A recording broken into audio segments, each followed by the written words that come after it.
Today is the session about psychology and mental approach. So what is poker's success formula? Starting from the most important components. Number 1, persistence. It is the right attitude towards failures, winnings and periods of plateau. I'll explain this mystical word later. It is necessary to strengthen it for the periods of inevitable loss and motivation. Psychology. There is going to be a whole separate section about it later, so we'll get back to it in detail. Passion is an ability to fully enjoy the study and play process.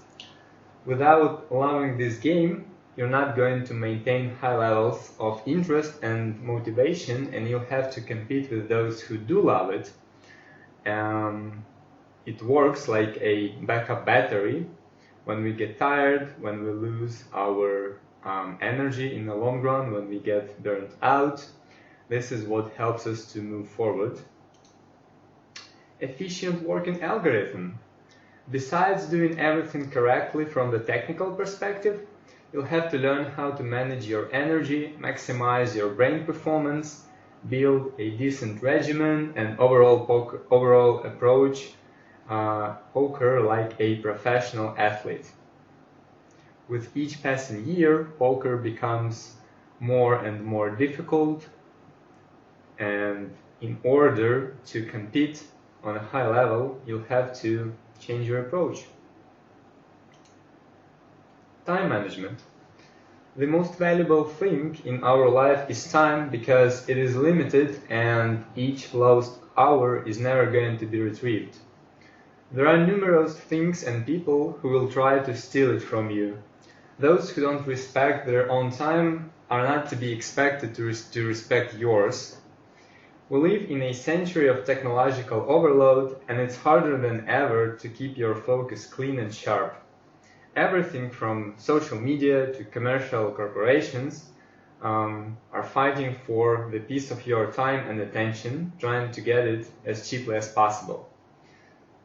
Try to delegate as many chores and boring tasks as possible. Hire assistants whenever you can, because your hourly rate now is much lower than you probably think it is. It's going to be higher with the time as you climb up in stakes.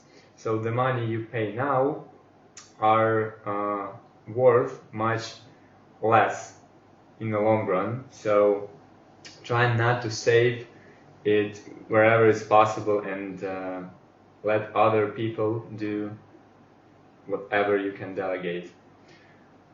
For me personally, I've been using the help of assistants, like for anything related to house or to sorting documents, whatever, for quite a long time, and it's been one of the best investments in the long run, for sure. Because it helps us to focus our attention on our career and well-being, which will pay off by a huge margin in the future. Talent. It is not a coincidence that the talent goes last in this list. The role of talent in poker is very overrated. Being great in any competitive skill is a matter of having strong neuronal connections responsible for the specific knowledge. And the difference between a talented and an average poker player is the time that it takes to master exact skill in poker. Well, you've probably heard about the 10K hours required to become a master in any area. You could train your brain for whatever skill you want if you have a strong desire to do so and you know how. Any poker player who is able to beat an L100 is capable of becoming a winning an L5K regular, given the right approach and technical knowledge. The main difference between an L100 and an L5K regular is a combination of technical knowledge, work ethic, and psychological approach. I can teach you the first thing, but without your psychological approach and work ethic, it is not enough to become a high-stakes crusher. Good news is that everyone who is present here is capable of mastering it, but mind that it will take a lot of work and aspiration to getting out of the comfort zone and moving forwards.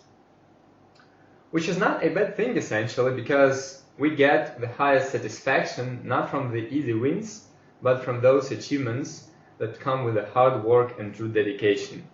There were a few scientific researches related to lottery winners and other people who've gotten who have inherited large amounts of money from their family members, etc. And an interesting thing about it is that the happiness level of those people, it goes up as they get the money, but after 3 to 6 months, their happiness returns to the level from where they started before. So this is an interesting idea to know about. Our happiness has a very close relation to our personal achievement, and nothing besides a hard work can compensate it. Life balance.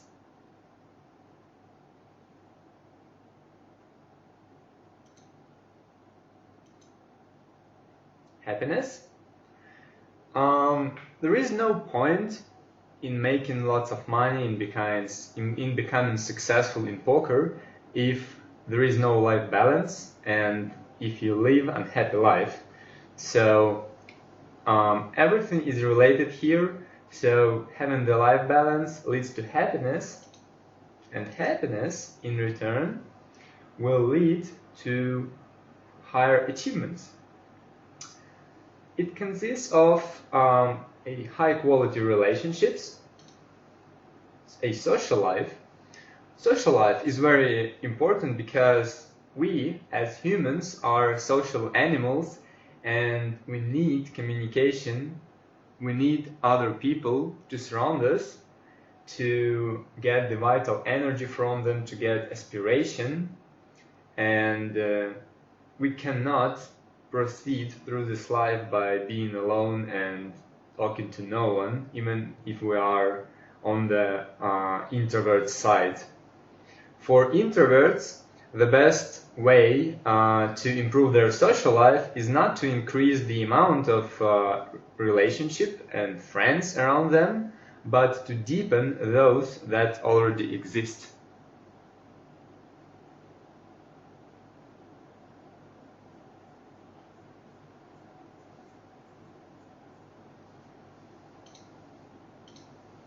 Health is the next important thing, because poker takes lots of our energy and we have to sacrifice our health. For instance, the amounts of money that we have, amounts of time that we have to spend sitting in front of computer without motion every day is not beneficial for our well-being, and we have to mitigate those negative consequences as much as possible. Like by stretching, by doing exercises, by having some sport activities every day preferably. Without health, once again, nothing else really matters. If you have all the money in the world, if you are the best player ever in the history of poker, it's not going to make you happy without health. If you feel bad, it's not like you can enjoy anything else. Trust me, from my experience, this is something I've had a close contact with. Next is career. It is important for us to keep progressing in our life, to become better. Once again, it makes us happier. Finances. Nothing to elaborate on. Experiences, another important thing. For our brain to form new neuronal connections, it is important to get new experiences, starting from traveling, maybe trying new hobbies, art, and anything else. we have a positive loop that starts with happiness that leads to more dopamine. Our brain I forgot this word in English, sorry, produces more dopamine, which gives us more motivation and more energy, which turns to more achievements, which gives us more confidence and which gives us more happiness. So this is an example of a positive loop. Energy management.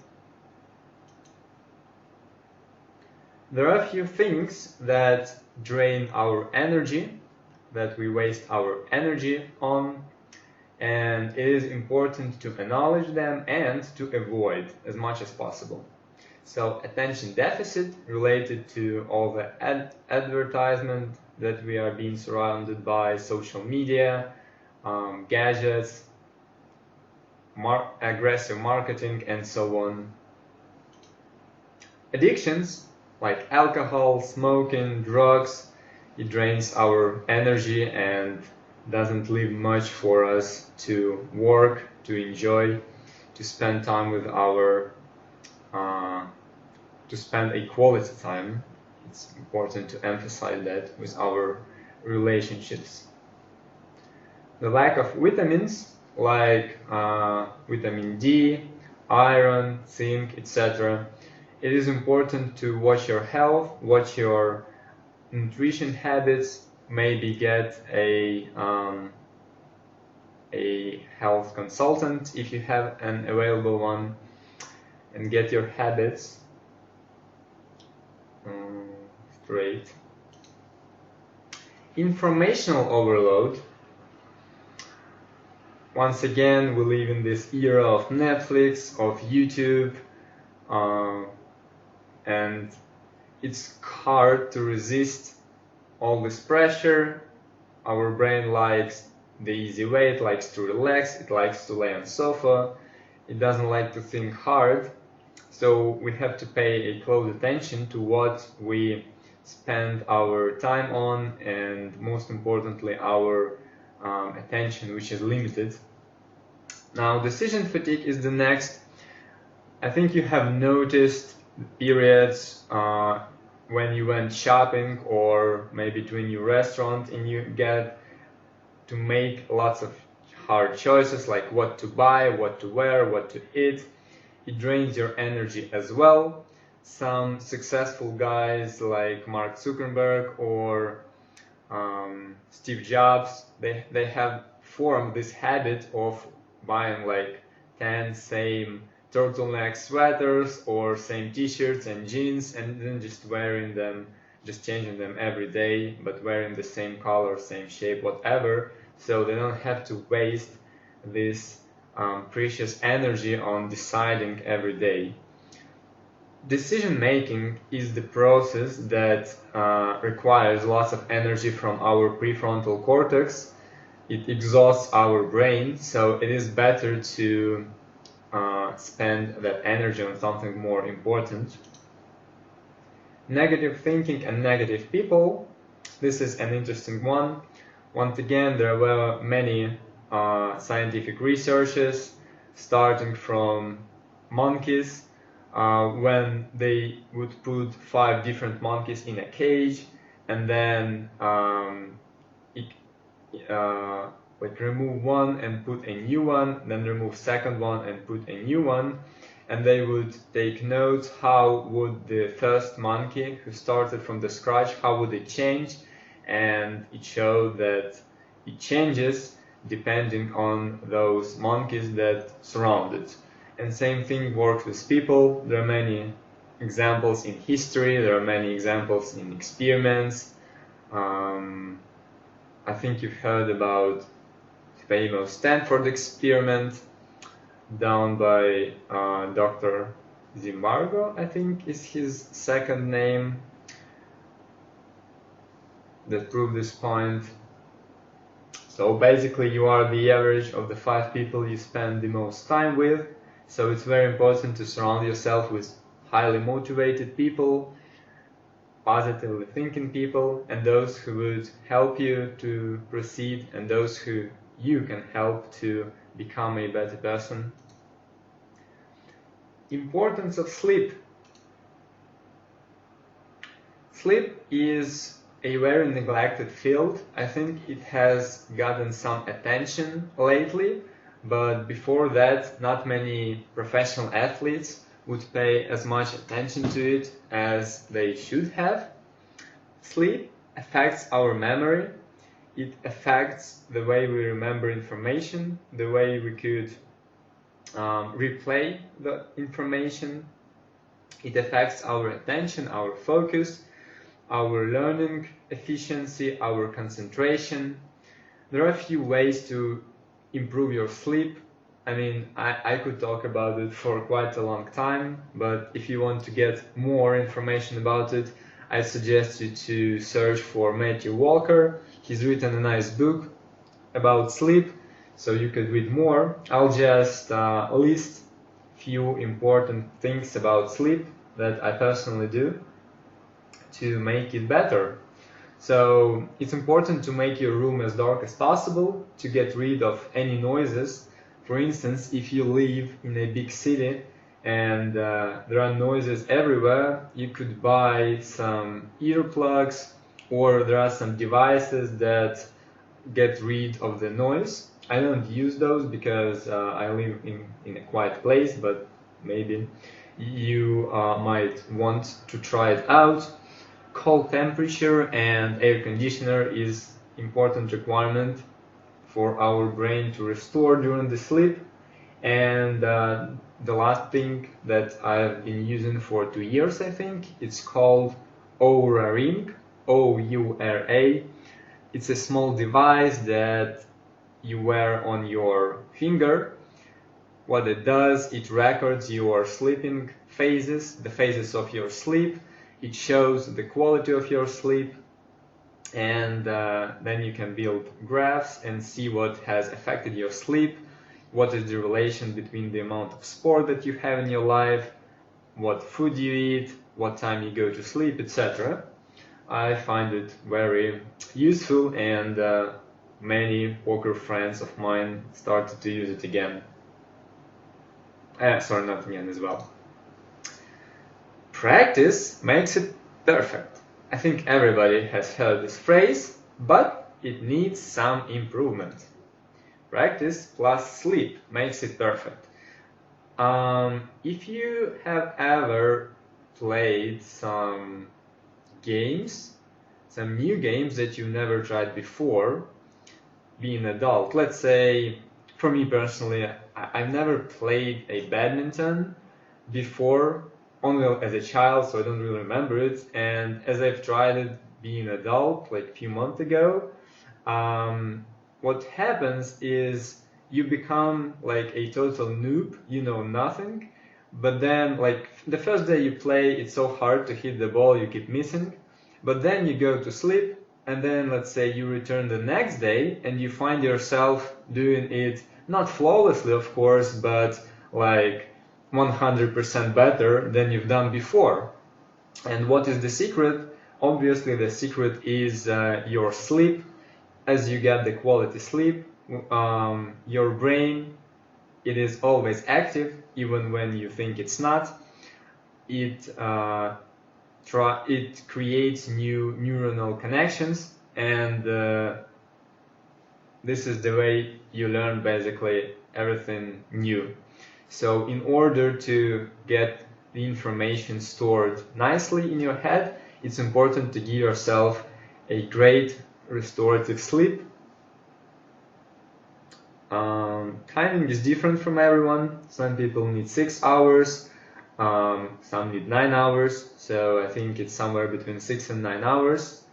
For me, it's closer to 9, and for you, you can find it out by yourself, or you could get some device like Oura Ring, or also there are some programs on smartphone. I think it's called Sleep Cycle. You could put your smartphone near your bed, and it's going to detect the sleep phases by the way you move and breathe. It's not as accurate as Ring, but better than nothing, and you can try and play with it.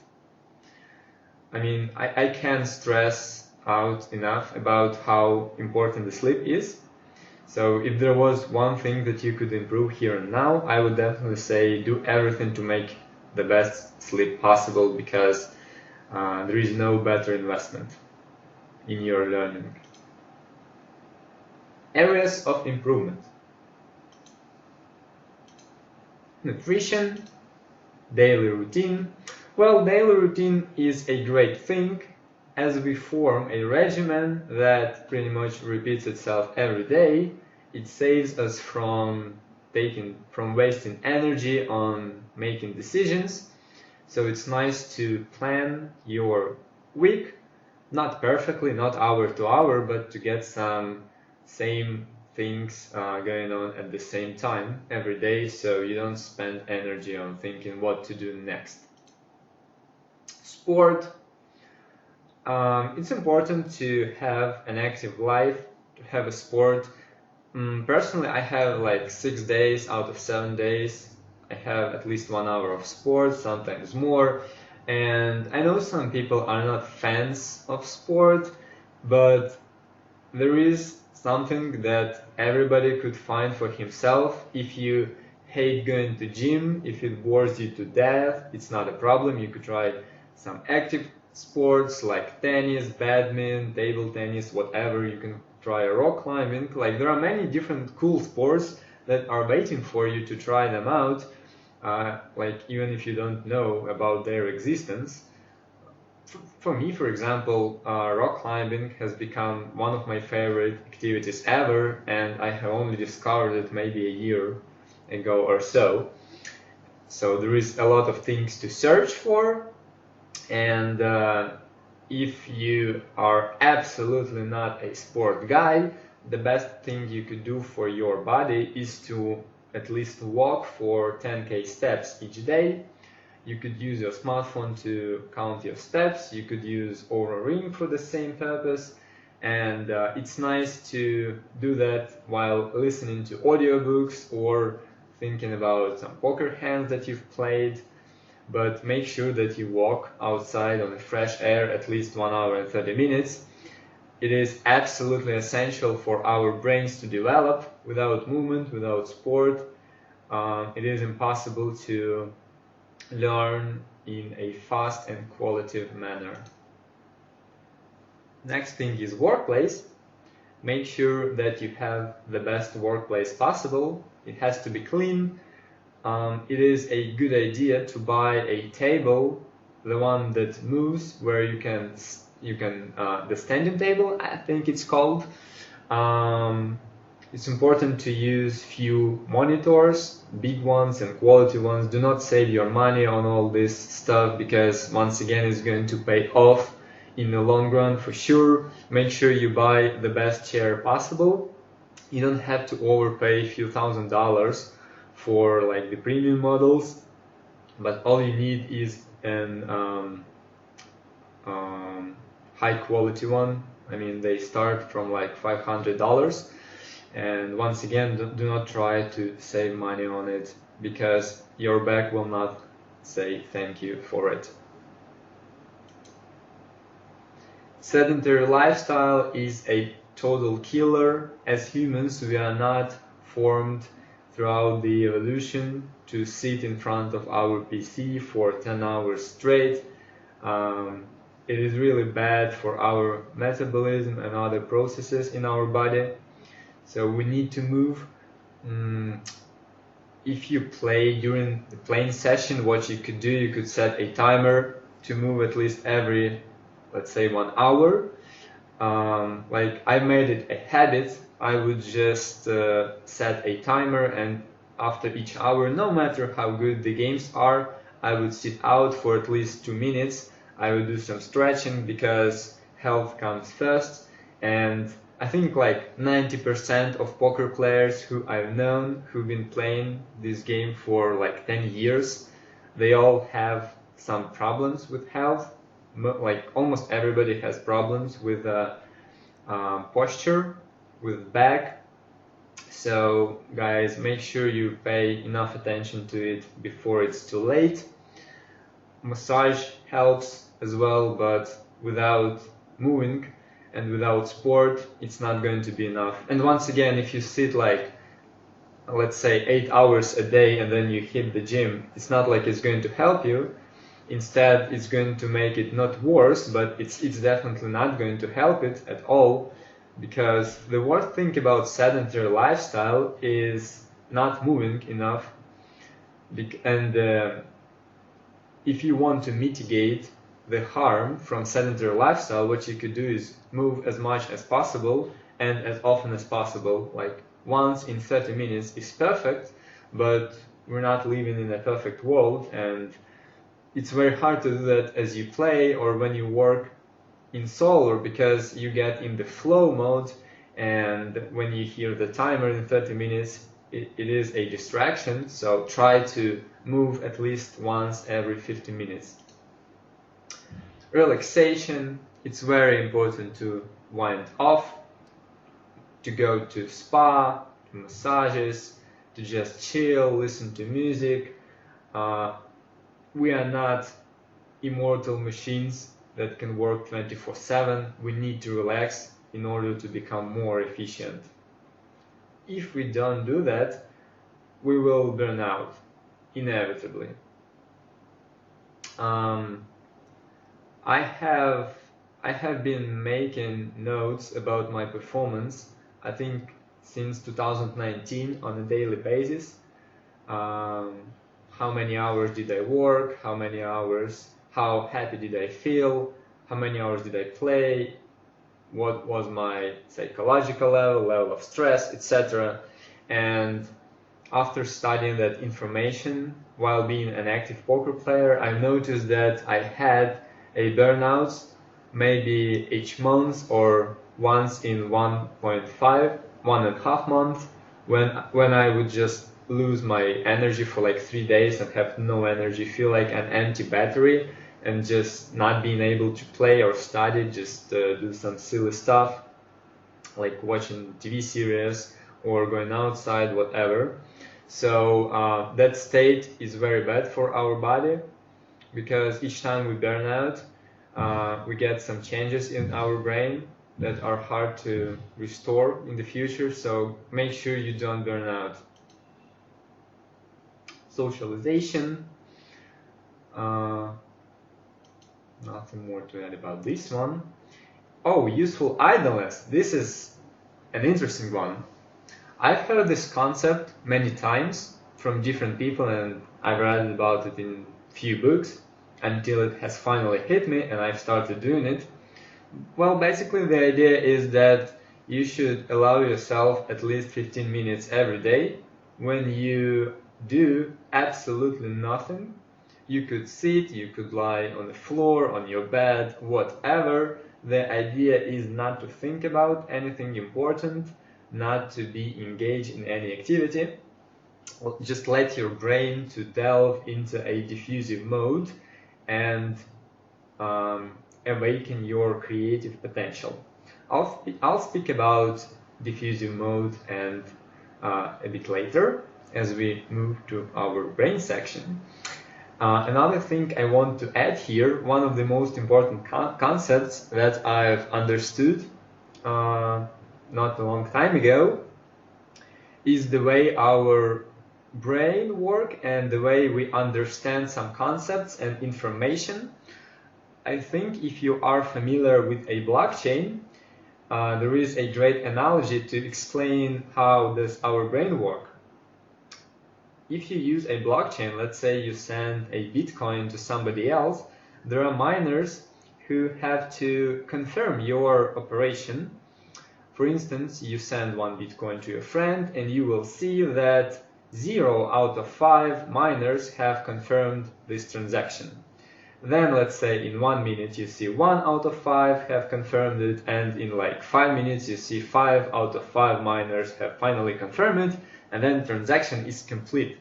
So this is the way our brain learns concepts on a deep level. For instance, you can hear this idea about useful idleness from your friend for the first time and it might not hit you. You will be like, okay, nice, cool idea, makes sense, but then you just forget it the next day.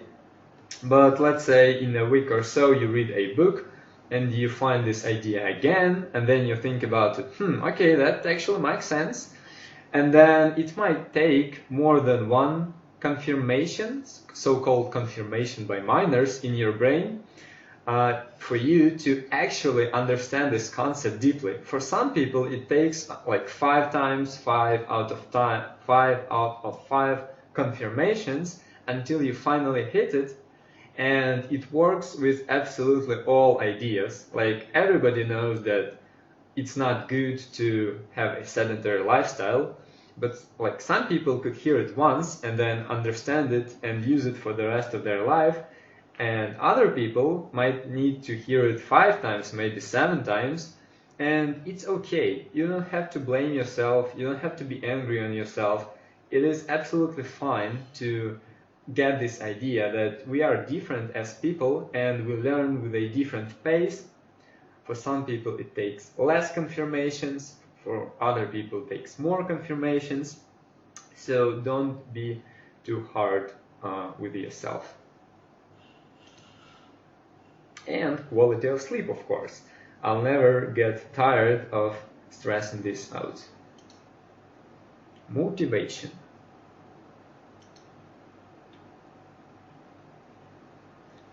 So there is a core of motivation. It is our intrinsic motivation. It is something that makes us wake up in the morning, and it gives us energy to do something. It lies somewhere deep within us. The difference between intrinsic motivation and, let's say, external motivation is that it is real, and external motivation is just something that other people do, and we start believing that it is important because everybody does that. For instance, if you see people in your surroundings going to gym for many years and, I don't know, start taking steroids, whatever, they become bigger and stronger, and you might think, okay, I want to be bigger, I want that mountain of muscles, so I get more girls, and then you start doing the same, but while doing it, you don't really get happiness from it. You feel satisfied, but for a short time, and you have a feel deep inside that it's not something that is for you actually, and you might be doing it just because you've started believing in this idea, which is not actually true, and you feel it deep inside, but you keep doing it. Or when you get, let's say, before poker, if you get some job and you start making money, you make more and more money, and then you think that you need to make even more money because everybody else does that, so you could buy a new car, etc., and other banal stuff like that. And the way to understand if it's not your intrinsic motivation is to be mindful and to listen to yourself to see, do you actually become happier with each expensive thing you buy, or is it just an external motivation told to you by somebody else? There is an interesting thing about our motivation. For instance, when we set a goal to become an L5K regular, this goal has some percentage of probability. If you play an L10 and you set a goal to become an L5K regular, let's be honest, the chances are not too high, because, I mean, it's just an L10, you know pretty much nothing about poker, and setting such a high goal, it has quite a low level of probability. Let's say, like, I don't know, 1%. But if you are playing an L200 and you're a winner, then the chances are much, much higher. And that could be a sweet spot. But there is another thing. Let's say if you play, I don't know, an L2K and you are a top winner there already, and you know that on an L5K you'll just play with the same regulars, maybe with 1 or 2 new guys, but I mean, you're going to play against the same people, just more expensive stakes. So there is like 100% possibility that you are going to become a winning an L5K regular. And what's interesting about the likelihood is that if it's too low, your motivation is going to drop. You're going to lose it as you realize that it's not achievable. And the same thing happens if the likelihood is too high. I mean, it's not going to motivate you. If you play 2K already, you're a top winner, you'll not feel excited about playing 5K with same people. I mean, nothing is going to change really, like absolutely nothing. And then it's going to be hard to make yourself study, to get that power, to get that energy to proceed forward. So there is this sweet spot when there is a 50% likelihood of achieving your goal, and this is something you should look forward to as you set your goals. It has to be around 50% probability for you to achieve it in order to get the long-lasting effect and motivation. There are some enemies of motivation or obstacles. Like number one enemy is procrastination. It's a good idea to create a list of possible distractions that lead us to procrastination. For instance, we know that we want to work in a solver, but we get messages from our friends, we get some bell alarm from YouTube with a new video uploaded, etc. If we know our enemy, we could at least fight it. If we are not prepared, it's going to be much harder. The main reasons that lead to procrastination are an expectation that the task is going to be boring, stressful, uncomfortable, depressing. Other reasons are physical. For example, hunger, sleep deprivation, low energy level, the level of sugar in your blood, etc. How to deal with it? You could write affirmations like that look like if, then. For example, if I feel super lazy and I cannot force myself work in solver, then I will set a timer and work for 15 minutes no matter what. Or if I procrastinate, I go for a jog for like 20 minutes outside, and then it just becomes easier to proceed with your training.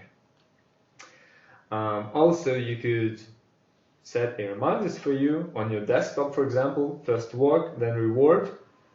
The important thing to understand is it's hard to start, but as you start, it becomes much easier. So usually all you have to do is just start.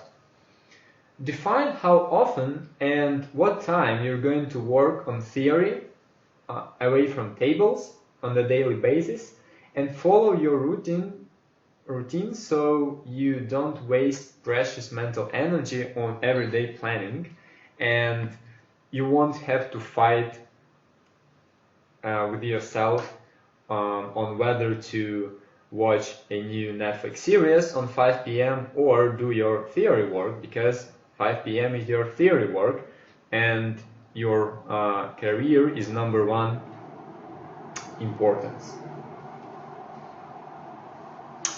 Also, we should be prepared that halfway through to our goal, there is going to be an inevitable decrease in motivation. And if we are prepared, it's going to be much easier to pass this period. No matter what goals you set, no matter how motivated you are at the beginning, as you get halfway through, there is going to be an inevitable drop in your motivation. If you know about it, you'll be like, okay, I knew about it, I remember that, not a problem, I'll just keep moving. I'll keep moving for 1 month, 2 months, and then my motivation will come back. I'm not going to give up. motivation obstacles. So now there is a negative loop. There is a procrastination that turns into physiological problems, which in turn gets to wasting energy, for example, and lack of desire to work, and this circle just tends to repeat itself. So we should be vigilant about our obstacles. Goal setting. There is a system called S.M.A.R.T. Our goal has to be S, specific, measurable, like specific, it has to be concrete. It shouldn't sound vague like I want to become a strong poker player. It should be concrete. I want to become an L5K regular with a win rate at least 3 BB per 100. It has to be measurable. You have to measure the point when you achieve or not achieve your goal. If you play an L5K and your win rate is 2.8 big blinds per 100, you have not achieved it, and if it's higher, then you have. It has to be achievable. If you play an L10, it's not a good idea to set a goal to become an L5K reg. A much better goal is to look forward becoming an L50 regular or an L100 regular. Relevant. It has to be relevant to what you do. Relevant. And time bound. There has to be a time frame within which you move. For instance, I want to become or achieve X by Y, by the end of this year, by the end of this summer. As you set your goals, it is very important to write them down on the paper or in like Google Docs or whatever on your computer. You have probably heard about the law of attraction or a movie called The Secret and other visualization techniques. Well, there is nothing mystical or esoteric in the mechanism of visualization. Basically, the way it works is that we receive enormous amounts of information on our subconscious level all the time, while consciously noticing only the small fraction of what's going on. By setting and visualizing specific goals, we tune our brain to notice everything important and relevant to our goals and related to our goals without paying a direct attention to it. You've probably noticed such things in your life. Let's say you decide to buy a car. Let's say you like a new red Tesla and you've seen it once, you liked it, and you've set a goal to buy it. And what's going to happen next? You'll start noticing, oh my god, there are so many red Teslas in my city. How come there are so many of them? But the truth is, it's not like the amount of those cars has increased. It's more about that your subconscious started like passing that information to your conscious level, and you've started noticing them more. So make sure you define your goals and have them written. Brain psychology. Brain physiology. It is a scientific fact that our brain is able to change with the right focused approach and a desire to do so. We can say unlimited brain potential because basically nobody in this world knows what is your potential, how far does it go, can you actually become the best player in the world ever if you want, or whatever else. For instance, I have a great example. I have a friend who's been struggling on NL25 cash games for like 2 years. He wasn't able to beat those stakes, and it's not like he was, I don't know, genius in math or something. He just couldn't. He was stuck in the low stakes poker games, but he didn't give up, and I think now he's like top 2 or maybe top 3 in the world in spin and go discipline, and he has his own poker school, like a very big one, and he's definitely one of the best theoretical thinkers, if it is the right words in poker, and he's taught me a lot. Like when I met him, when we started discussing working algorithm solvers, he's taught me so many things. Like I always thought that he was some kind of genius. Like how is it even possible to understand poker so deeply? But the truth is he wasn't. So really, nobody knows your potential. Not even you, not even your friends. Nobody knows. Don't forget about plateaus and keep moving forward. So what the hell is this annoying word? Let's elaborate on that. There is this graph. We can see a time on X axis and skill on Y. So with the time, as you start a new skill, it could be any competitive skill, it could be sports, it could be poker, it could be pick-up art, whatever.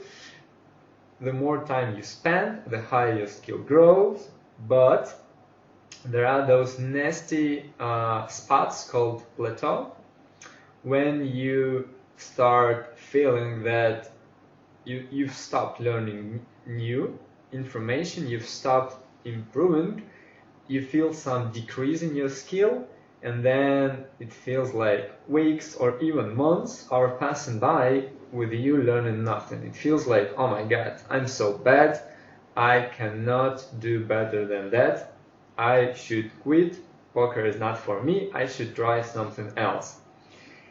But if you know that this is the same learning curve that works pretty much everywhere, then you're not going to give up as easy as you wanted to in the first place. What you have to do is to proceed, to move forward, to keep studying, keep working harder and harder, and eventually you'll get the level up. You'll move higher, and then the same thing is going to happen. This is the same way, the same road that every successful poker player has to finish.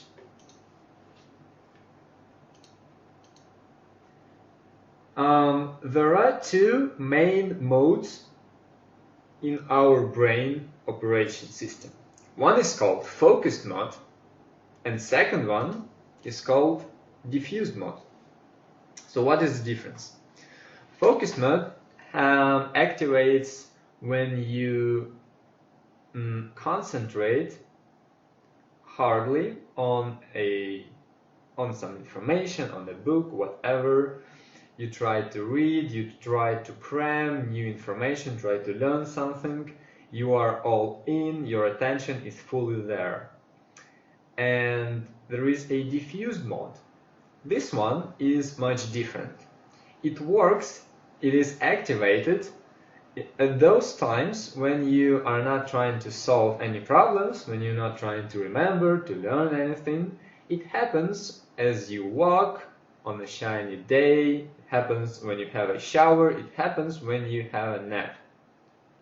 Diffused mode, it is responsible for your creativity.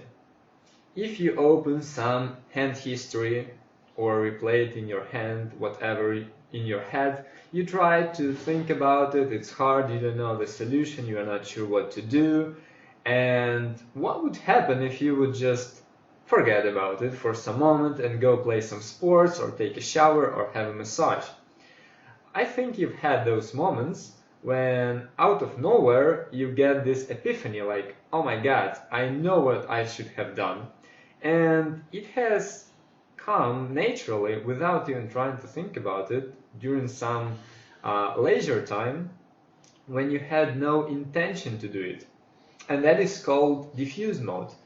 And when you learn, it's very important to juggle with these two modes, to switch between them if you want to get the highest efficiency of your learning way.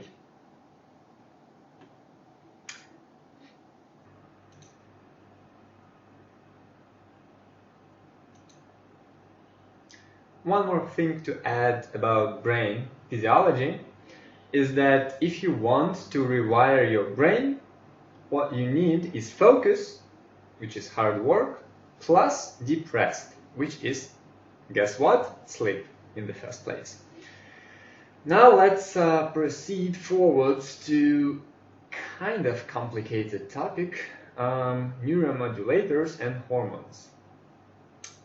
And three main neuromodulators, hormones we are interested in today are dopamine, serotonin, and adrenaline. What are neuromodulators? They enhance, those are basically the nervous cells in our brain, and they enhance the activity of particular brain circuits and brain areas and suppress the activity of other areas.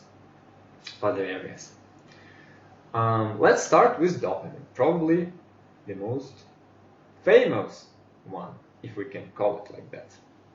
When dopamine is released, it makes some areas of our brain work better and a bunch of areas work worse. The areas that it makes work better are generally the ones involved in energy and motivation.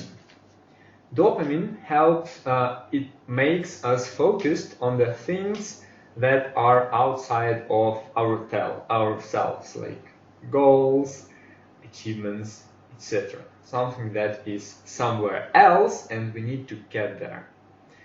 It enhances our well-being inside, but rather than make us quiescent and calm and happy about it, it makes us want more and more.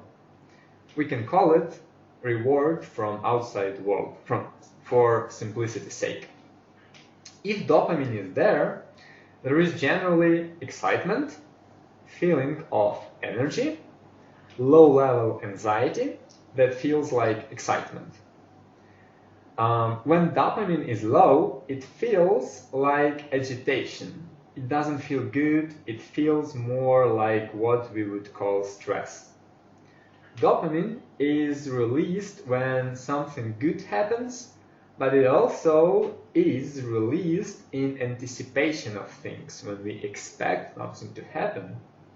Anytime you set an outward goal, the dopamine system is queued up to look for milestones that tell you that you are on the right path.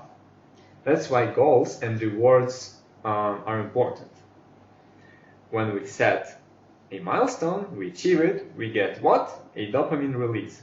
Of course, there is a dark side of it. If we set a goal and we do not achieve it, we might face with negative consequences. We might feel the loss of motivation, we might feel bad, we might feel frustrated and maybe slightly depressed.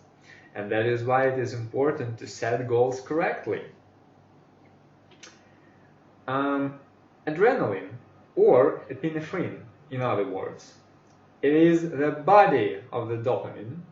It is involved in generating a sense of agitation, urgency, desire, and willingness to go, to move, to get your ass up. As I mentioned, dopamine and adrenaline are bodies. Well, adrenaline in the brain is called epinephrine, so I'll use two of these words. When dopamine is released, adrenaline tends to be released as well. But when adrenaline is released, dopamine may or may not be released. For example, you might get scared by doing your first bungee jump ever, and you'll get lots of adrenaline released. but it does not guarantee any dopamine release, especially if you are afraid of height. However, when you get the release of dopamine, it is going to be followed by the release of adrenaline. It's all about the amount that is going to be released. The last one, serotonin. The serotonin system is engaged when we feel rewards for what we have in our immediate environment or we already have in our possession. Here and now rewards, as we can call it. It can be accessed anytime, but it tends to promote quiescence and calm. It is about I just feel good with everything I have. It's about enjoying your life. Hormone that supports serotonin system, its stability, is oxytocin. I think you've heard about it as well. It is also called a love hormone or hugs hormone. People who are very successful in their career and financially successful, but yet miserable and don't feel happy, have overplayed their dopamine system, but underplayed serotonin and oxytocin system. Means they are very high achievers, they make more money, they achieve more milestones, but they are not able to stop and enjoy it, to reflect upon it, and it makes them unhappy, it makes them agitated, anxious, and it's not something to strive for. There is a nice quote: you got to work hard, and at the end of the day you have to look at everything you have and enjoy it. And it summarizes the idea of balancing dopamine and serotonin systems.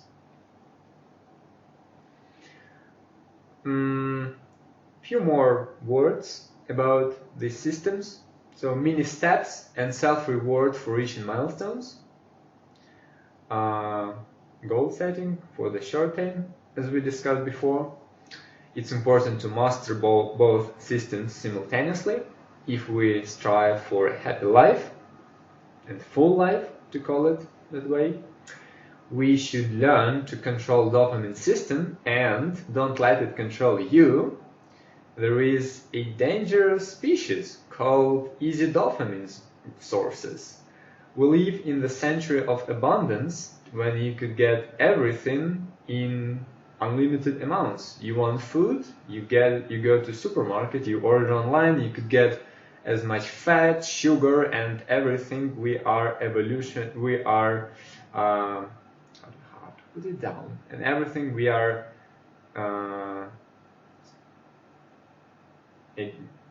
easily addicted to from the evolutionary perspective, because when our ancestors had to hunt, they had to find food, it was limited, it wasn't easy, it took them lots of time and resources, they had to risk their lives. When they were able to find something sweet, something fat, they would eat lots of it, because you never know when are you going to eat the next time. And we still have those mechanisms in our brain, because evolution is a very slow process. It takes tens or hundreds of thousands of years, and Homo sapiens is like one out of 100,000 years. The modern life, it's like 0.1% or something like that. The last, I don't know, what is modern life? Even the last 300 years, it's not a modern life. I think modern life is maybe last 50 years or 60, and those years are so much different from, let's say, 100 years ago, not to mention 1,000 or 10,000 years ago. So our bodies and brains, they don't have enough time to adjust. That's why you see modern people striving for ancient lusts and needs, want to eat fat food, want to eat more and more and more, and that's why you see so many overweight, unhealthy people. If you want that sex, let's say before you had to train yourself, you had to be strong, attractive, healthy. Now all you can do is browse porn, and basically all those things are, oh, I forgot drugs. Drugs is a fun thing. Why set goals? Why achieve them if you could create an artificial source of reward? You could just get drugs, you could get the feel of happiness, you'd feel it temporarily and then you'll get a drawback, but who cares? And these things are good examples of an easy dopamine. Oh, I forgot to mention like TV series, movies, YouTube, social media, and everything else that exploits our tendency to get new information, to solve puzzles. Like, why do we use social media? Why does it excite us so much? Because we anticipate something each time we open a new page. If this anticipation is met, we feel happy, we get a surge of dopamine released, and if it's not satisfied, we keep looking for more, and this is a very dangerous loop, and we should really stay away from it. We should remind ourselves that easy dopamine does not lead to happy and full life. It leads to short-term rewards, but long-term suffer. And for some people, the best way to go is to go cold turkey, which means to say 100% no to addictions that are hard to fight against for you. Like, if you can't stop after you've eaten first cookie, maybe the best strategy for you is to never eat any cookie and never have them in your house. So, good thing is that our brains are elastic.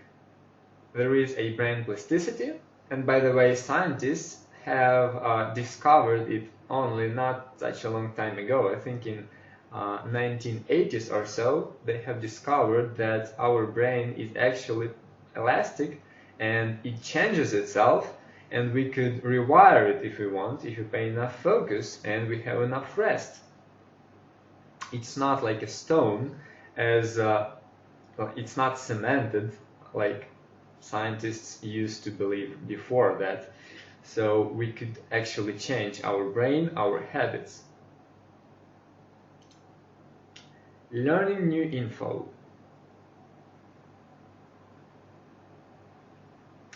What are you able to remember after 2 weeks? From today, let's say you listen to this lecture, you watch it, and in 2 weeks, you are going to remember only about 10% of what you heard. You're going to forget 90%, pretty much. Unless you have some visualization during the lecture, then you'll remember half of it. And then if you speak about it to your friend, to your girlfriend, whatever, or you take notes, then you remember about 70% of it. And 90% of what you talked about or wrote or and used in practice. The best way to learn stuff is to use it in practice. As you study a spot in a solver, if you want to remember it, you'll have to play against GTO trainer. You'll have to get in that spot, or you will have to get in that spot on tables, and you'll have to force your brain to remember what you have learned, and then to do it in practice. This is the way to learn stuff. Otherwise, it's going to miss our memory.